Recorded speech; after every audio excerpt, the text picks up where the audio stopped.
Okay, well, welcome to the second of our advanced formation webinar series for the summer, and very excited to have Greg Roper join us to be talking about Beowulf.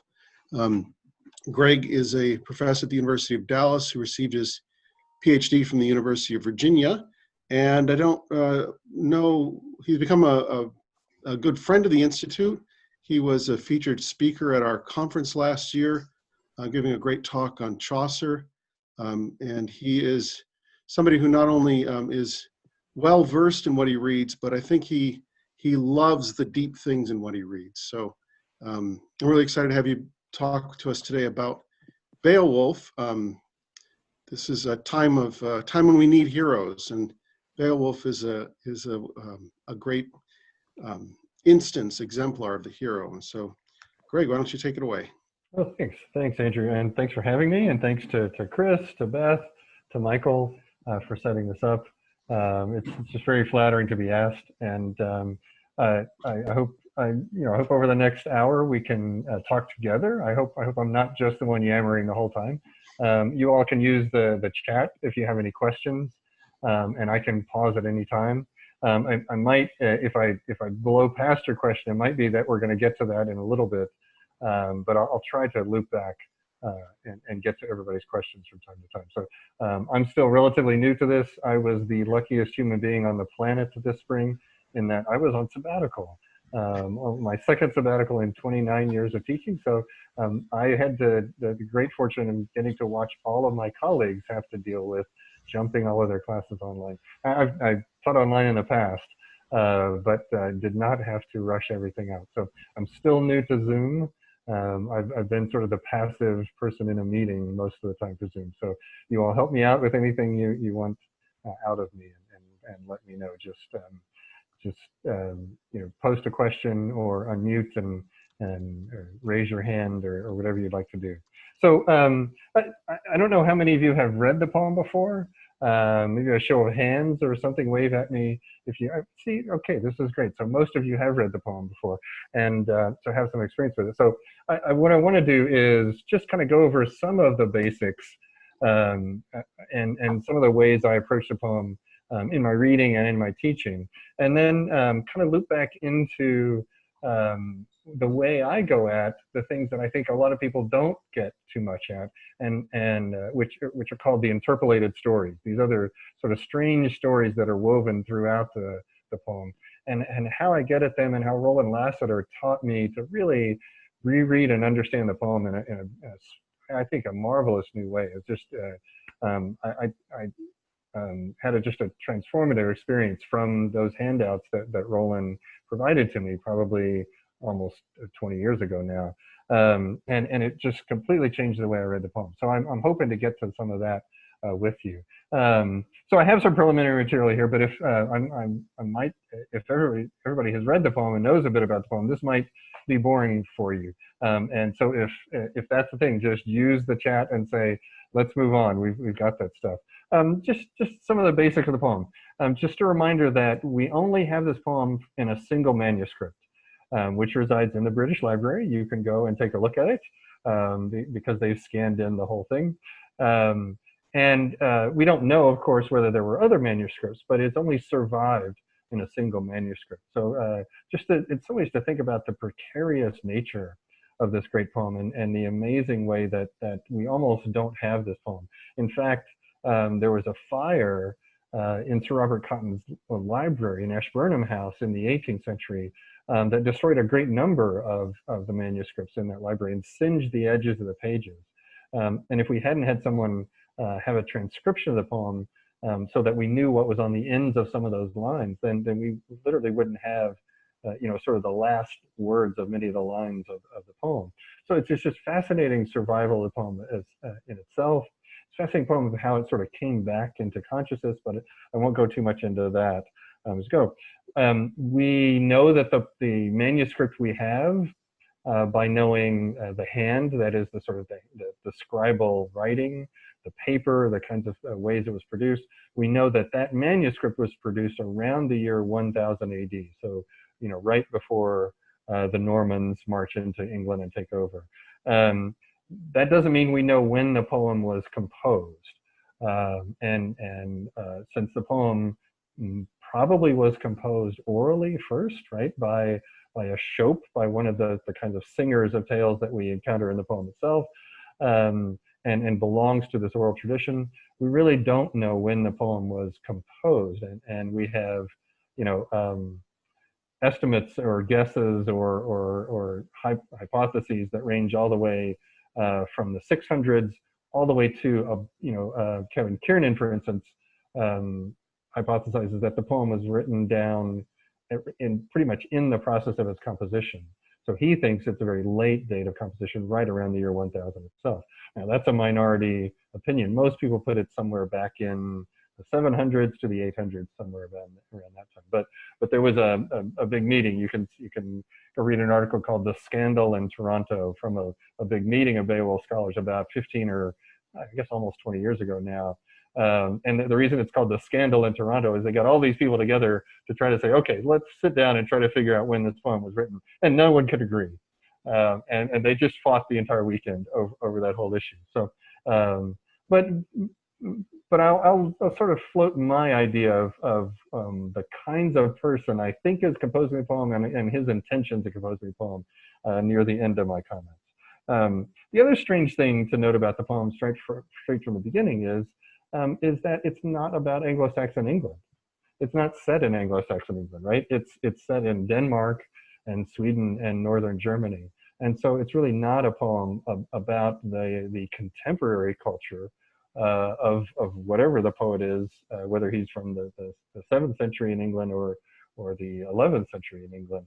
It's not about his culture at all. It's about the way I describe it to my students is I say it's a poem about the old country, right? It's a poem about those people from which the Anglo-Saxons came, and about the cultures from which the Anglo-Saxons, the Angles, the Saxons, and the Jutes, and the Frisians, who came to England in these waves that really melded together, pushed the Celts to Wales and Ireland and Scotland, and formed the culture of Anglo-Saxon England. So in that sense, right, it's much more a poem like, you know, some of my people, Irish Americans, singing about County Donegal, or, you know, old times in Cork, or some of, you know, my wife's people singing about the old country in Sicily, or southern Italy. Right? It's a self-consciously nostalgic poem, you might say, or a poem that's trying to call back the days of the great heroes from the old world, right? You know, my relatives in, you know, places like Philadelphia would sing about their imagination in some ways, their idealization or their love for County Donegal, and trying to bring the values of that place to bear in this new world that was somewhat strange and different, and trying to, you know, hold forth and continue those values. And so to a great extent, I think you could see it as a poem in that way, right? Is trying to call forth these values of the old world. And that's, of course, where we get involved into our questions of heroism. Because the next thing I say to the students is, that's the way heroic poetry always is, right? Homer is if Homer is writing somewhere around 800 BC, he's writing about a war when the Trojan War seems to have happened, is somewhere about, you know, 1250 to 1750, probably BC. It's a it's a time much well beyond the poet's contemporary world, where he's trying to call back that time of heroes. What I say to the students is, you know, whenever I hear people complain about, you know, there are no heroes of today, where are the heroes of today? I want to say, there never were any heroes of today. There never have been heroes of today, right? That healthy cultures, great cultures, are always those cultures that look to the past for a time when men were great, and they measure, in a sense, their own smallness, but also their own aspirations against this time from the past, when we knew men were great, and we knew people were heroes, and they acted in better ways than we do today. If I may get slightly political for a minute, it's what disturbs me about some of our actions today, where we want to erase all heroes who have sort of any taint of negativity to them whatsoever, because they don't seem to, be modern and share our values today. But instead of looking to what was heroic about them and the great deeds that they did accomplish.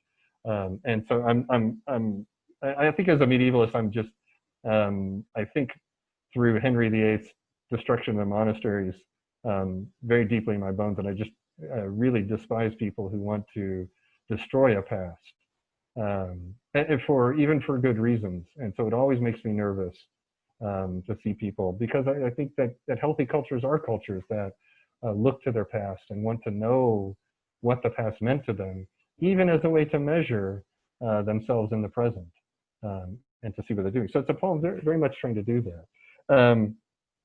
So I always like to begin with the beginning, and sort of think how a poem begins. This is a poem, right? And again, in teaching the poem, one of the ways I'll try to get into it is I'll say, if you're going to make a movie of this poem, what's going to come up on the screen when it comes up from the dark? What's going to be there?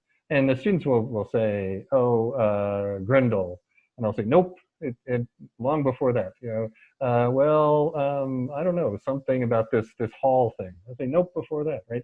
The poem actually begins with a great king's funeral. It begins with Scyld Chafing, who makes no other appearance in the poem, right? But is an even further past in the poem, right? The sort of proem ends with the great half line, "That was good König." That was a good king. That was a great king.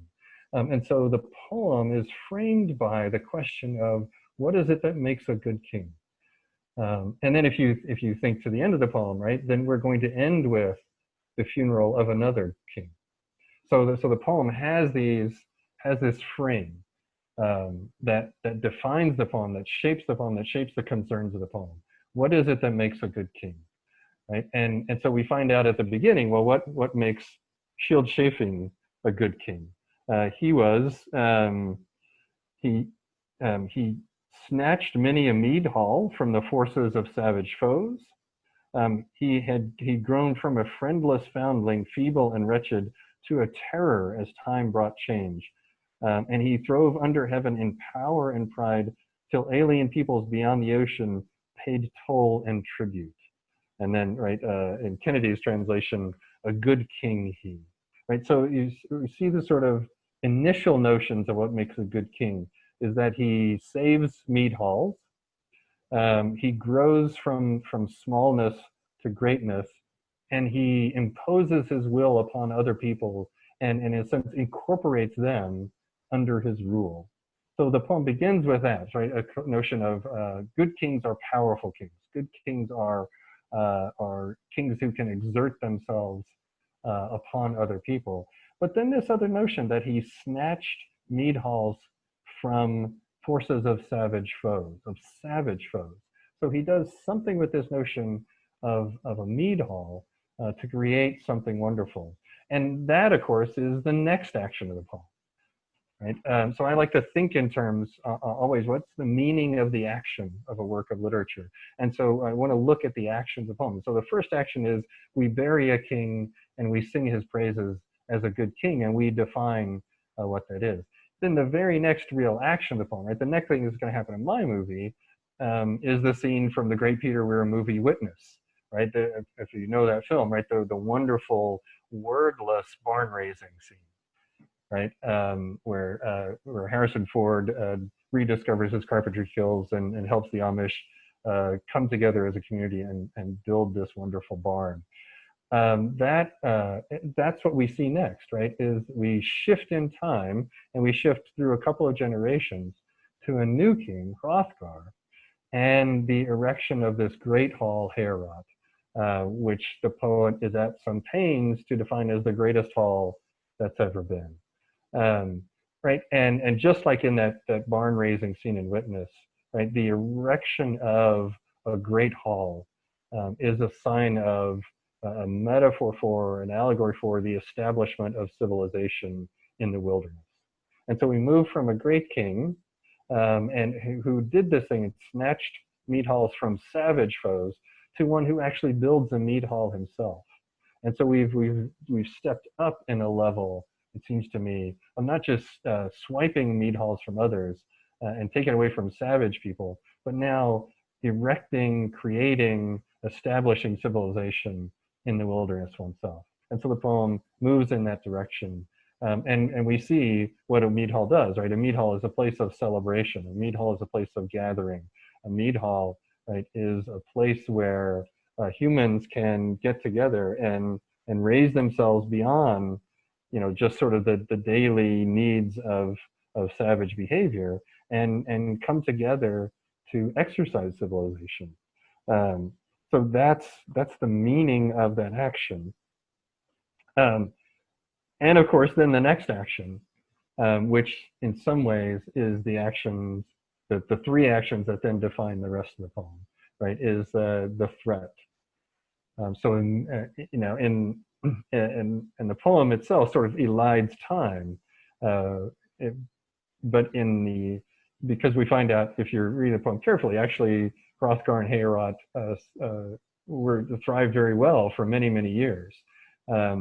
But in the action of the poem, we follow the creation of Heorot in a very few lines with the threat to Heorot. And that's, of course, the arrival of Grendel.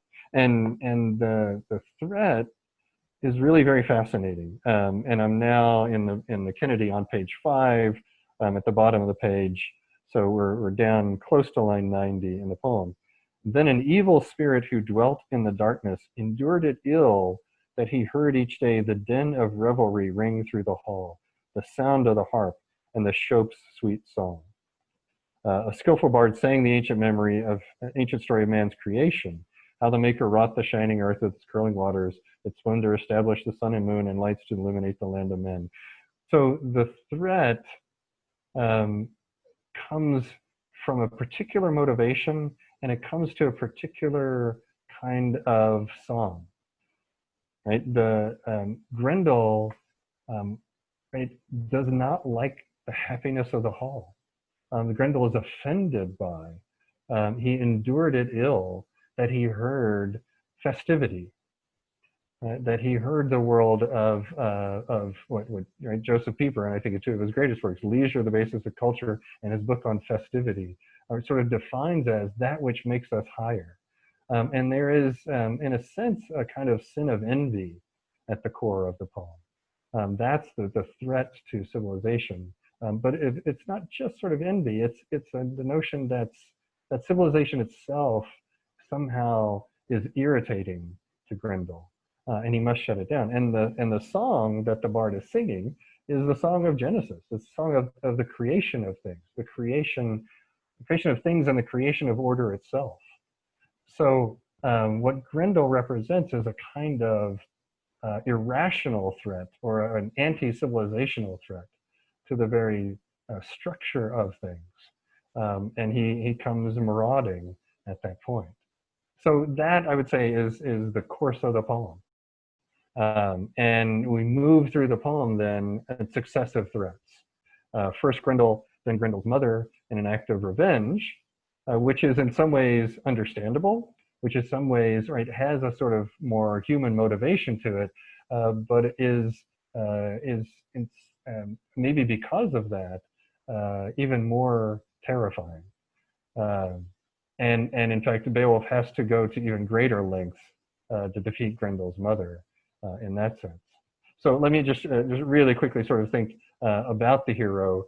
The hero is the one who comes from elsewhere, as is so often the case, and is the one, right, who has to come in and help a society, help a culture that seems to have lost the ability to help itself. That there's something that's happened to Hrothgar's own men, that they're enfeebled, or that they have no weapons with which to fight this threat that Grendel represents. And so Beowulf has to come from afar and work in. And my students are always confused in some sense about then the challenge that Unferth represents, right? And that Unferth steps up right as Beowulf has come in to help these people out and begins popping off to him, right? In that wonderful activity called flyting, Flyting. That's sort of ritual, challenging, and insult giving that many cultures have.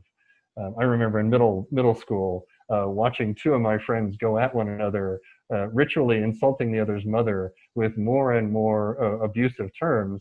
And when I came to read Beowulf, I thought, that's exactly what Unferth is doing, right? It's this sort of ritual insult, but it goes beyond that in the sense that Unferth does understand that Beowulf's very presence there is an accusation.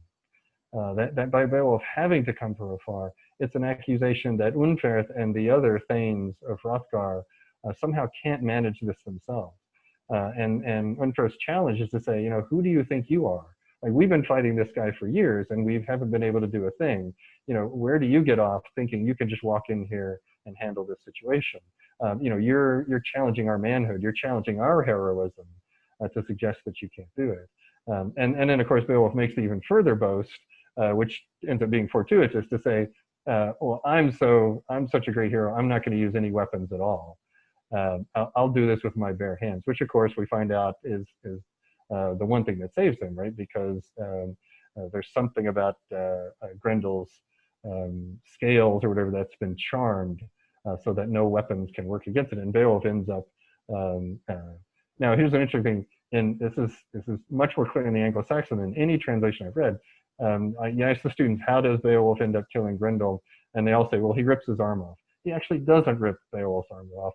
What he does is he has this great grip, and he holds on so tightly and so fiercely that Grendel is terrified by this and rips his own arm away in an attempt to get away from Beowulf, rips his own arm off, which is somehow cooler, which is somehow greater, right? Is that it's through his grip and not through sort of his violence himself, and it's his grip that terrifies him. So anyway, just a great little detail that students always love to hear. So in that, right, in these battles, it's always interesting to read these battles thoughtfully and figuratively, to sort of see that Beowulf, as the figure from afar, is the one who wants to rescue their civilization, right, out of his own act of charity, out of this, right, and this notion that the hero is not just tough and strong and can subdue other people, but who we add a new notion to heroism, right? As heroism involves us acting, and now it seems I'm imposing a kind of Christian term here, but acts to help others, and is willing to go outside of his own community to help another community, perhaps a related community, but a community that is not his own, and is willing to act for them. So that's a marvelous moment that I just want to point out. And then that, right, then the rest of the poem really, right, is the successive wave then of challenges that happen. Grendel's mother, and the challenge that happens there, and then the challenge, right, and in the last third of the poem, of the dragon, right? And now we have a different kind of a challenge, right? And in some ways, another even more justified attack, right? Someone stole something from this dragon. Now, it wasn't the dragons to begin with. It had been left there by a previous culture in that great moment of what's called the Song of the Last Survivor, where we get the story of how the great mound of wealth was added there. But the dragon took it over. Dragons being dragons, claimed it for himself, and then the young slave, right, as a way to get back in his master's good graces, sneaks in and steals a cup. And now the dragon is, in some ways, justified in wanting to attack. The poem ends, right, with then this last serious challenge, 50 winters later. Right, there's a break in the poem about 2/3 of the way through. It's taken up by a different scribe. We know he uses different handwriting, and so a different scribe has finishes copying the last third of the poem. Again, whether we have a different composer at that point, I'll leave to the scholars.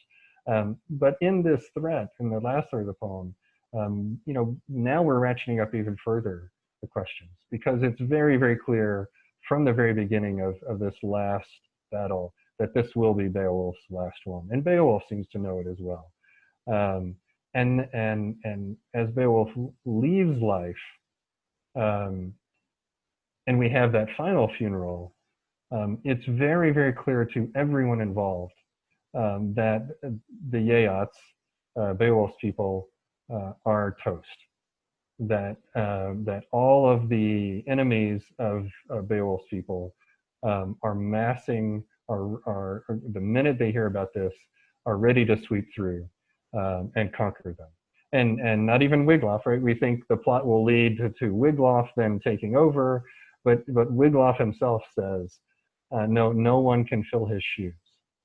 And so one question of the final battle is, how prudent is Beowulf to move out into this final battle? One great question to get discussion moving among students is that very question: should Beowulf going out to fight the dragon? In doing right, and in doing that, he was doing a heroic thing to defend from the immediate attack of the dragon, and the dragon had been wiping out whole villages, and yet, what does it mean to go out for a battle that you know you will lose and that you know you move to your ultimate end? And that, of course, ties us into the old Nordic myths of Ragnarok, right? That the Nordic notion of the end of things is that things will not end well. That we will come to a kind of apocalyptic ending where even the gods will be destroyed. So there's my colleague Teresa Kenny says that we think of Western culture as being the combination of Athens and Jerusalem, but she says no. We have to add the Nordic element as well, and this Nordic element of a kind of darkness at the end of things is a really crucial matter, she says, in understanding the Western mind. And no, I think Teresa and I, we're both going to find a way to rescue that, of course, right? In the Christian tradition, things will come to this dark end. Then, of course, Christ will step in and rescue all. But Christ says himself in the Gospels, these things are going to happen, and you will see awful things at the end of time. So there's a way, I think, that Teresa says Nordic culture reminds us of that and doesn't make us think that the end of things is going to be easy in any way, and Christ will snap his fingers and we'll all live on the clouds and play our harps. That things will get very, very dark before the end, and that maybe the best heroism is to face that with a kind of honesty. The poem ends, the very ending of the poem, and then I will loop back to what I really wanted to talk about today, ends with praise of Beowulf. The last four lines, very famous, the poem. So the folk of the Yeots, friends of his hearth, bemoan the fall of their mighty lord, said he was kindest of worldly kings, mildest, most gentle, most eager for fame. And what Kennedy translates as most eager for fame is a single word in Anglo-Saxon. It's lofgjernost, Lofgeornost. So lof, fame, yeor, to long for, or to yearn for, and then the superlative. So most eager for fame is this. And this, of course, is a wonderful critical crux in the poem. Are we to read that word straight or ironically? Is that a good thing or a bad thing that Beowulf was eager for fame? Now, the other things seem to be positive, to be mildest and gentle, but then this most eager for fame, especially given his ending and the Yeots' coming ending. What does it mean that he's most eager for fame? So I want to leave that aside for a minute and then loop back through what Roland Lassiter taught me and to see the poem, and which is, again, one of these sorts of strange critical things in the poem, something that's puzzled, that I think puzzled all of us in reading the poem and puzzled the scholars for many years. And it's what the great editor of the poem, Kleber, calls the lack of steady progress. That we have this pretty simple plot: battle, conquer, battle, lose, but still conquer. But then there are all these, right? Any of us, the first time we read this poem, are constantly sort of frustrated by what is all this other stuff doing here? And it's called the interpolated stories in the criticism, right? Is that every time Beowulf does something, Then a shope strikes up the harp, and we get 70 lines of some other story, and there are a bunch of names and we have no idea who these people are, how they work into something, and what the heck they're doing here. Or Beowulf goes home, and in the midst of that celebration, himself tells a story, and that goes on for another 50 lines, and we have no idea what those things are. And I think for most of us, the first 3 or 4 times we read the poem, that's the moment when our eyes just kind of glaze over, and we're like, please get us back to Grendel or Grendel's mother or something. Please get us back to the fun action of the poem, because I have no idea what these things are about, and I have no way of processing what they're about. Well, Roland did the hard work, and set up all of this for us, right? And what we have are these different interwoven stories all throughout, and they form, if you really begin to put them together, this wonderful interlocking set of the background stories that are woven all throughout this story. So Andrew, I don't know if you would put up maybe my more visual handout. I sent you Roland's, and if you really want to be a serious student and teacher of the poem, you should read through all of Roland's background stories. But I, being a visual thinker, had to sort of render them in this way. I'm a map guy. I'm a genealogy kind of a guy, and so it helped me to sort of render all of these stories visually, so I could sort of quickly sort of get them. So there's background stories about the Scyldings that goes all the way back to shield chafing, the fellow in the middle in the first lines, Beo, and then the father of our king Hrothgar, Halfdane, who's killed by Froda. And so all of these different stories. And so if you page down from there, Andrew, you can sort of see the way I was trying to take all of Roland's information and make it make some sort of sense. So we have the Scyldings, we have different groups all through here, right? We have some stories about the Frisians, and all of these come through in little pieces at different times. And what Roland taught me is that the fascinating thing about this poem is the poet seems to expect that his audience will know these stories because he just glancingly refers to them, right? We don't ever say, okay, let me set up the whole story of the background of, Froda killing the Hathalbard Halfdane. He'll just glancingly refer to, that time that Halfdane was battling with Froda, or he'll just begin talking in the middle of a sentence about Freyawaru. And it's very clear that the original audience of the poem was expected to follow along with these. And again, if I could sort of draw to maybe a text that we know better, right? The way that Homer can just draw in, right, the entire 10 years of the Trojan War, but also the whole background story, right, of the Golden Apple and the battle between the 3 goddesses. He can just glancingly refer to those and expect us to know that whole background story, or how Paris came and ran off with Helen. He never tells that story straight out, right? He just glancingly refers to it. And so what we have is this deep background of further stories that are interwoven throughout Beowulf's story, and that tell the whole background of of the different sort of groups in Denmark, in Sweden, in northern Germany, and these different stories. Now, here's the even further fascinating thing. So 2 things when we begin to look at these stories and we begin to put them together, or if you just read through Roland's handout, what do we see? All of these stories are stories of incredible fratricidal violence,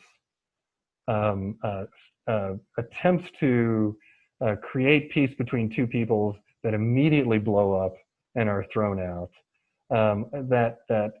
Things of attempted treaties that then turn into incredibly violent affairs, right? A group of people gets trapped in their, surrounded and besieged in their hall. They set fire to the hall so that they have to come running out into the frozen land and get picked off one by one. There's story after story of incredible violence that is never solved, it strikes me, as you read through these stories. that never seems to come to any good whatsoever. And the other thing Roland taught me, again, when I began to look at the scholarship, is that here's the fascinating thing. We've never found a real Beowulf. The Beowulf story itself, the main plot, seems to be utterly legendary. It seems to be utterly fictional, utterly made up. It's a story of a great legendary hero that's sort of seems to have been created out of whole cloth. However, the interpolated stories, we've found almost all of these figures as, in some way or another, historical figures. That we seem to be able to track most of them back to actual historical happenings in the time.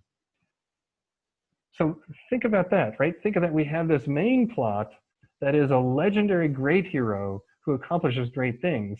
And then we have sort of woven against that, almost like a Celtic weave, I would say, right? The stories of real human lives and real human history and how badly it actually works.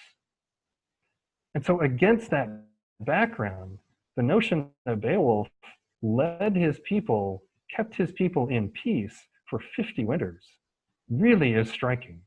And we really begin to see what a good king he was and what an amazing leader he was, and how, you know, he rescued one culture, and then against this background of no one being able to keep peace, it seems to be for a week and a half, he led a people to greatness for 50 winters and was able to preserve that greatness in him. That was a good king.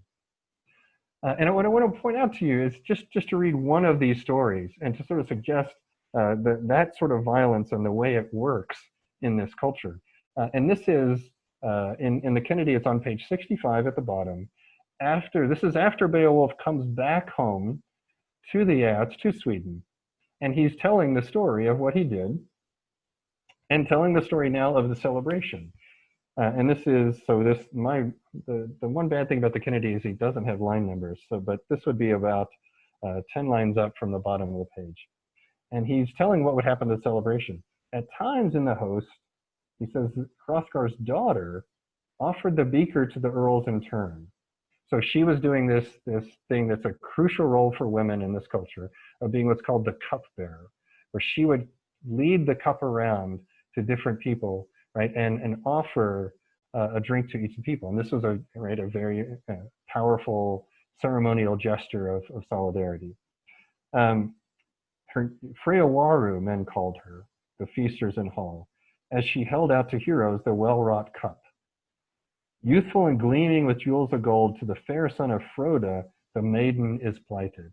So at this point, at the celebration, everybody already knows that Freyawaru, Hrothgar's daughter, is pledged in marriage to Ingeld, who is, if you look on the chart that's on your page right now, here's Ingeld on the right side of your page. He's a Hathobard prince, and Freyawaru is being married to Ingeld, right, to heal this wound of the war that happened in the previous generation. And this is another one of these compound words in Anglo-Saxon. She's known as a peace weaver, that a bride is offered in marriage to weave peace between two people. And that's the whole idea, right? For the Scylding leader, the lord of the land deems it wise counsel, accounting it gain, to settle by marriage the murderous feud, the bloody slaughter. Okay, now what's going to happen? Beowulf is now going to imagine what's going to happen when they get married. And he says, but it's not going to work. But seldom for long does the spear go ungrasped when a prince has perished, though the bride and her beauty be peerless and proud. And this doesn't actually work for very long. So why not? Here's why. Ill may it please the Hathobard prince and all his thanes, when he leads his lady into a hall, that a Danish noble should be welcomed there by the Hathobard host. So here we have the Hathobards and the Danes. It's the wedding ceremony, it's the wedding reception, and who comes in but all of the people that killed your grandfather, right? For on him shall flash their forefathers' heirlooms, hard-edged, ring-hilted, The Hadabard sword, when of old they had war might, nor wasted in battle the lives and the lives of their well-loved thanes. Right? When you defeated someone in battle, you stripped their armor from them. Well, that's the armor that the groom's retinue is wearing today. Then an aged spearman shall speak at the beer feast, the treasure beholding with sorrow of heart, remembering sadly the slaughter of men, grimly goading the young hero's spirit, spurring to battle, speaking this word. Right? He goes up to one of the young things and gives him the elbow in the ribs and says, "Do you see, my lord, the sword of your father, the blade he bore to the last of his fights, the pride of his heart, as under his helmet the Scyldings slew him, the savage Danes when Withergild fell, and after the slaughter, the fall of heroes, they held the field." Are you going to sit here and take this? That guy has your father's sword, and he's walking into the hall. He's walking into the wedding reception bearing your father's sword. The old guy's goading. Are you going to take this? Are you going to sit here and just let him walk in here with your father's sword?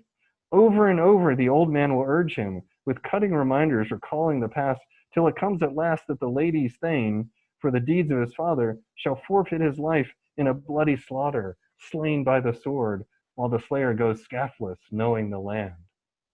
So this is at the wedding reception that is supposed to weave peace between these two people, right? The old guy, right, gins up one of the young thanes by saying, look, he's wearing your father's armor. He's got your father's sword with him. So that at the wedding reception itself, right, slaughter breaks out. Now, again, I told you I'm Irish. I've been to some pretty rowdy Irish wedding receptions. Never been to one quite like this. Right? And it seems to me that this is an emblematic notion of what these different interpolated stories are almost all about. It's about the attempts to sort of pull together a way to make this society, right, to make Nordic society cohere, and it never works. And it never works because of human passion. It never works because of human resentments. It never happens because of human envy. It never happens because of the very thing that Grendel emblematized. So that Grendel isn't just some strange monster. Grendel is, as the poem says, a kin of Cain. Right? He is a descendant in some ways of Cain, and therefore is not just some weird otherworldly being. He's human. He represents what is in the hearts of men. And again, in that sense, right, to reach all the way back to the end of the poem, how do we come together at the end of the poem? We see a great hero who was able to hold off all of this, all that you see on your screen, for 50 winters. And he did that in some ways by being eager for fame, by being lofiernost.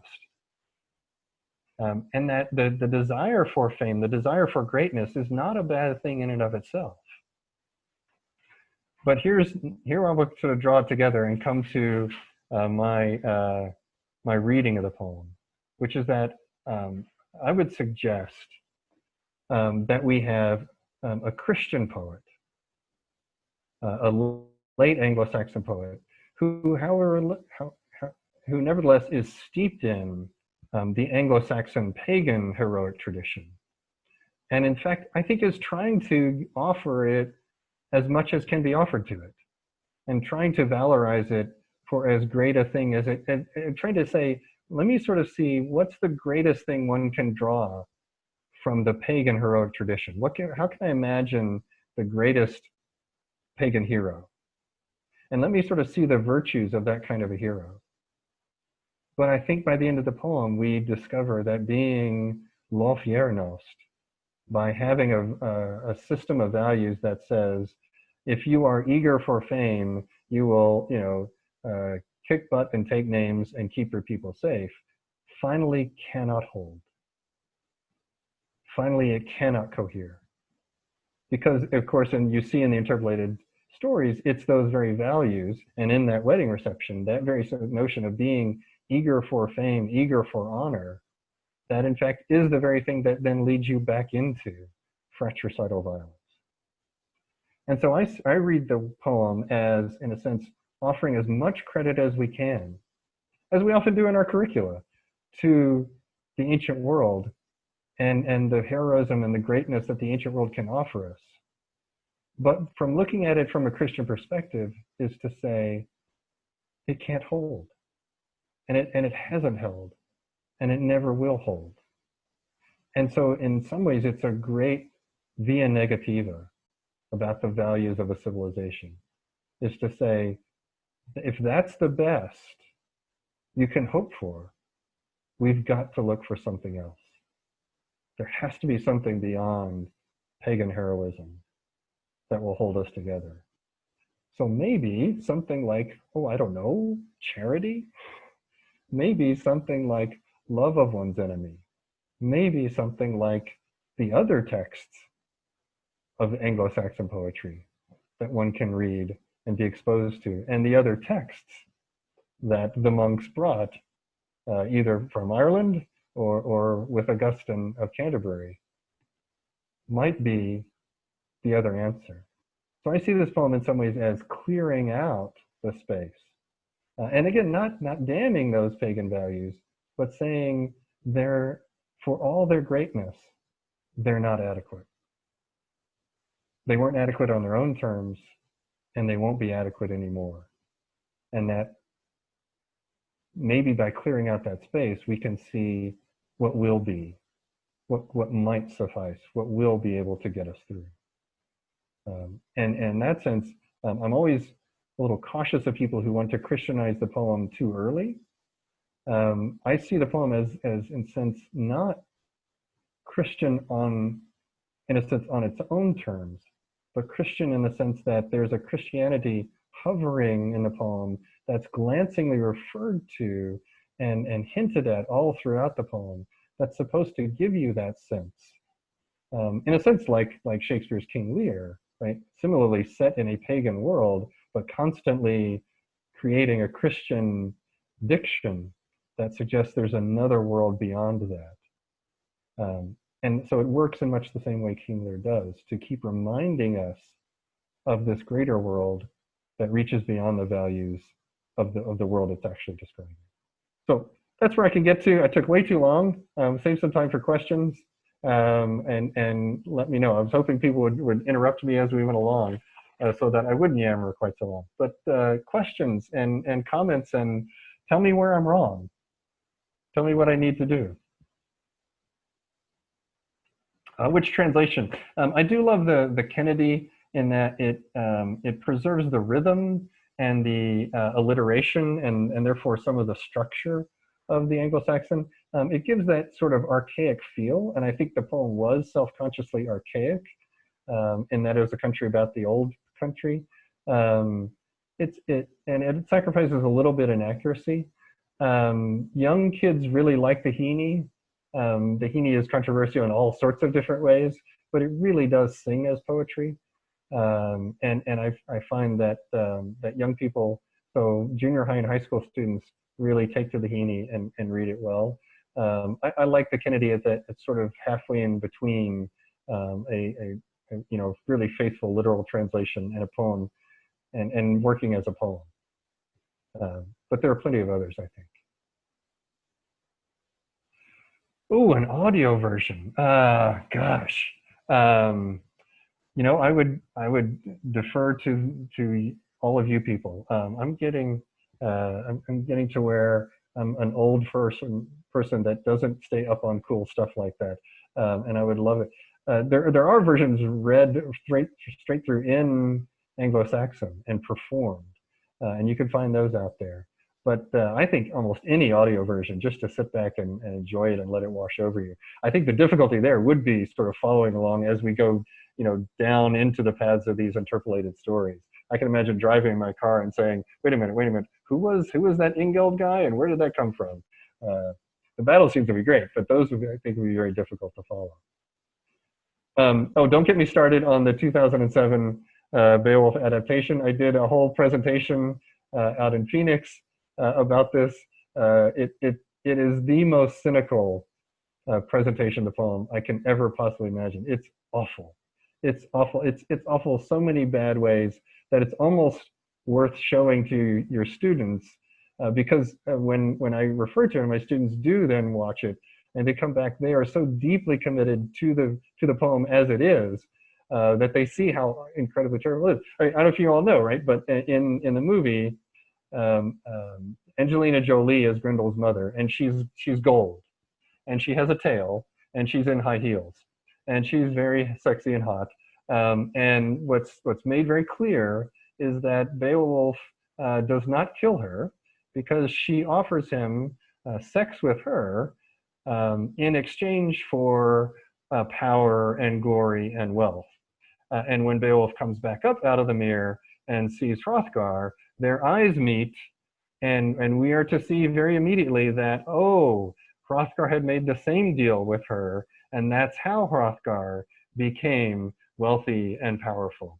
And at the end of the poem, after the defeat of the dragon, Wiglaf is standing, waist deep in the sea. Somehow that battle takes place in the sea in the poem. I guess it makes better cinema.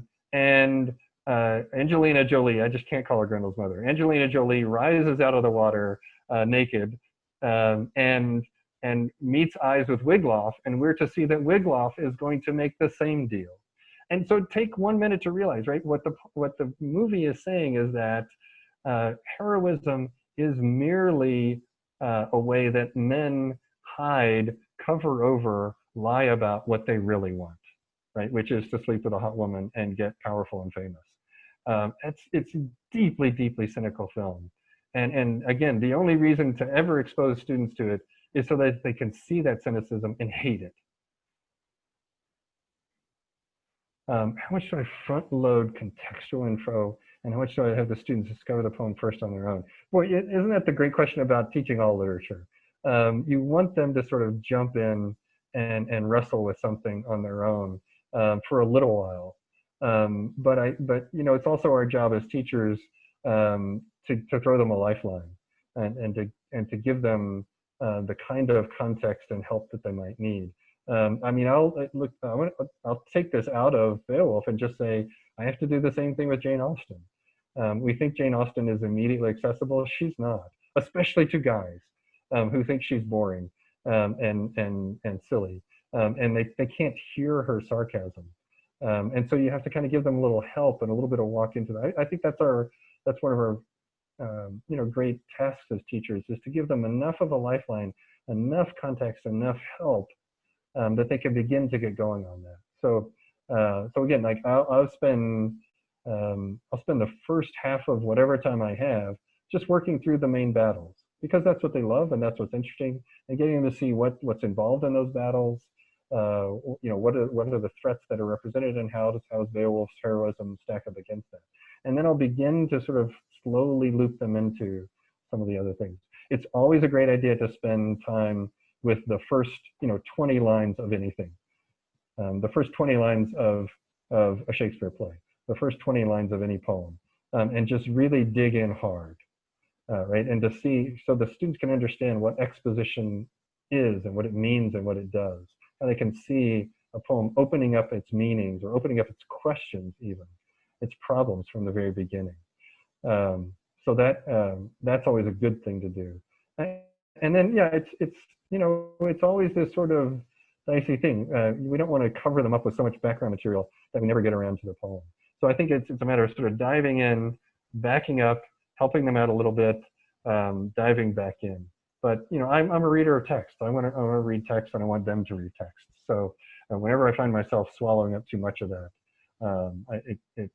it worries me, and I have to back out.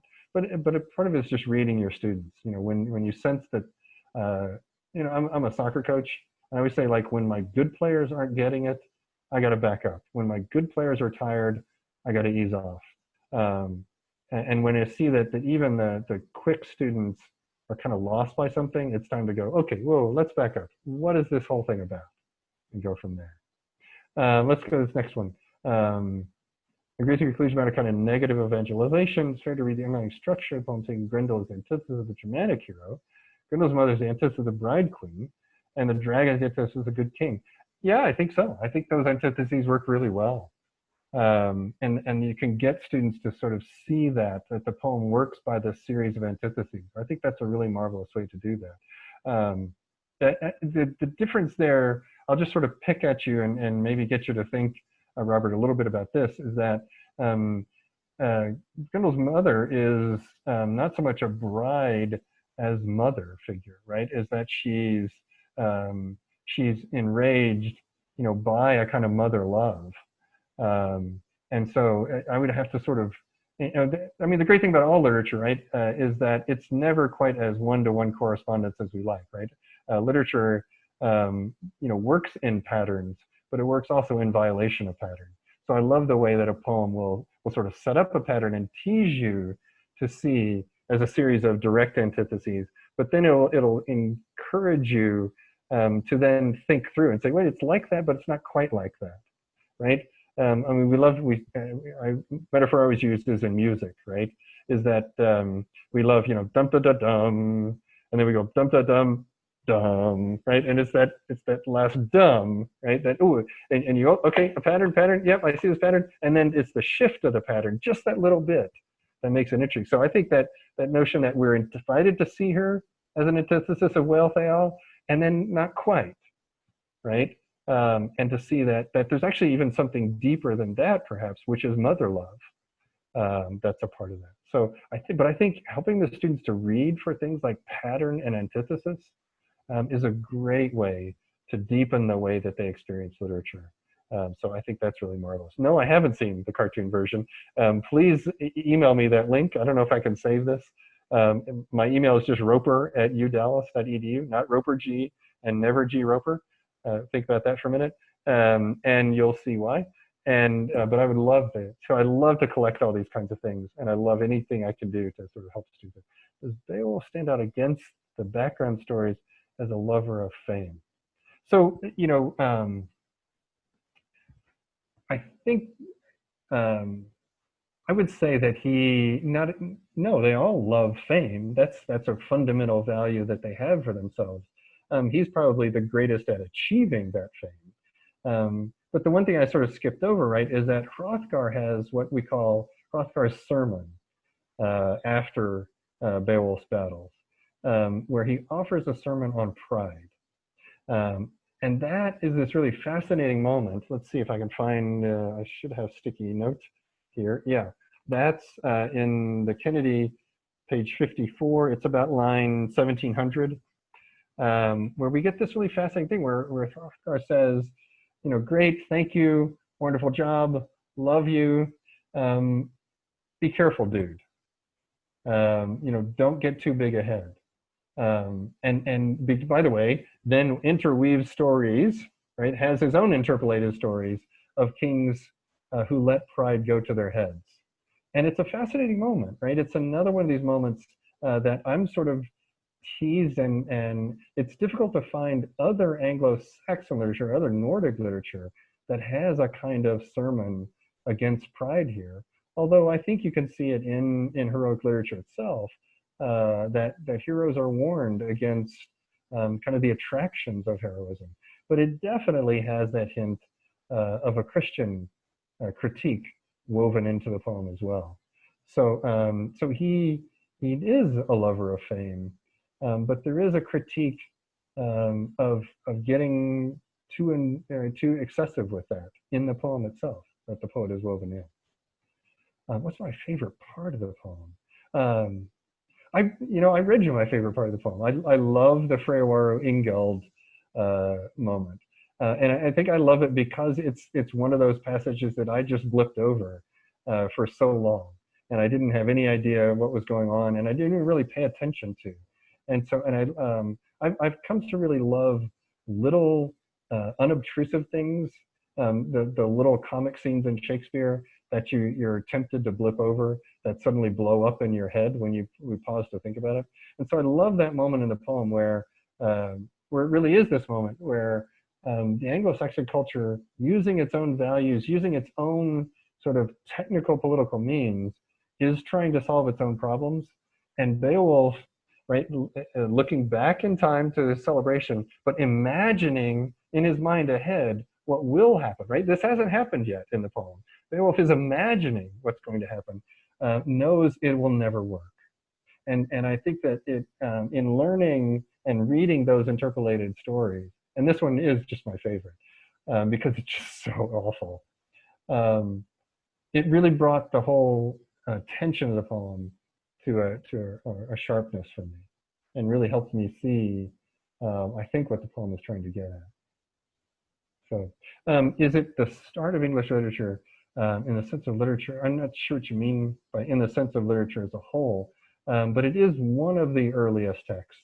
And again, depending on how you date things, in Anglo-Saxon literature, there's also a poem called "The Dream of the Rood," which is this beautiful poem where it's a dream vision where a man falls asleep and sees an image of the crucifixion, sees Christ, who is imaged as a pagan warrior hero who willingly climbs up on the cross as a heroic act. But it's told, the story then is told from the point of view of the cross.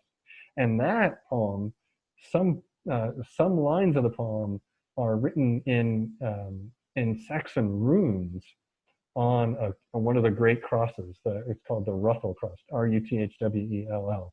Look that up. It still exists. It's still now preserved inside of a church in northern England. And if it's written in runes on this cross that dates back to maybe the 5th century, then that could be even older than Beowulf. But the sort of game of which one is the very earliest is really tricky to do, because we just struggle to get into those things. I don't know if we have any sort of meter geeks among the group. If you like iambs and trochees and trochaic substitutions and things, but the meter of the poem, I don't have time to go into that. But if you love formal nature of the poem, this form of Anglo-Saxon alliterative meter is really beautiful and really complex, and it's complex in that it has a very strict form and yet has a great deal of flexibility to it. And if you want to read a modern imitation of it, read Junk by Richard Wilbur, which is a great, wonderful poem where about an old beaten up axe handle that he finds in the trash. And he's meditating on craft and form, and he does it in Anglo-Saxon verse form. So it's a great, great poem to read. Richard Wilbur's Junk. Well, we should probably wrap up soon. Why don't you just take Okay. this last question, Greg, from Anne? Would I recommend starting with a children's version of the story? Yeah, depending on the age group, sure. I think getting students at an early age to appreciate heroism and to appreciate the heroic act, we desperately need that in our students' lives and in our schools. One of the things that drove us out of our supposedly great public schools to a charter school is a steady diet of awful, cynical, dystopian literature that was over and over and over again being pushed on my son. And we wanted him to read heroism and wanted him to read the beauty of that. So I think this story works great with kids, especially with young guys who need these images of heroism and greatness and courage. So absolutely, Anne, I would go for that. All right. Well, thank you so much, Dr. Roper, and thank you all for joining us. It's a great introduction and overview of Beowulf. And Dr. Roper will be joining us for our online conference at the end of the month. Hopefully somebody will be able to attend. And we'll also next week be with Dr. Allie Barnes talking about grammar, parts of speech and rhetoric. Should be fascinating. So thank you all very much. Thank you. God bless.